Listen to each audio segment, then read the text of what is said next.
Herkese salam, kanalıma hoş geldiniz. Müğənni Rəqsanə İsmailovanın qızı Yağmur İsmailova adını niyə dəyişib Janna edib bu haqda məlumat verdi. Söz edən görüntüləri təqdim edirəm. Buyurub izləyə bilərsiniz. Yeni xəbərlər izləmək üçün kanalıma abunə olmağı, videolarımızı like etməyi, kanalımıza və bizə dəstək olmağı unutmayın.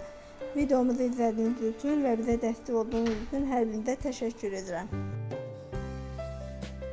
Əziz izləyicilər, axşamınız xeyir olsun. Mənə bugün mamam deyir ki, 6-7 jurnalisti yaxın ona yığıblar ki, niyə adımı dəyişmişəm, nə bilim açıqlama verim. Hamınız elə, mən gözləmirdim ki, kiməsə maraqlı olacaq, mən niyə adımı dəyişdim, niyə dəyişmədim. Birincisi, mənə gülməli gəlir bəzi rəylər. İkincisi də, inanın, əgər mən adımı dəyişmişəmsə, o demək deyil ki, mən Azərbaycandan imtina eləmişəm. O demək deyil ki, mən ruslaşmışam. Sadəcə olaraq istədim, dəyişdim.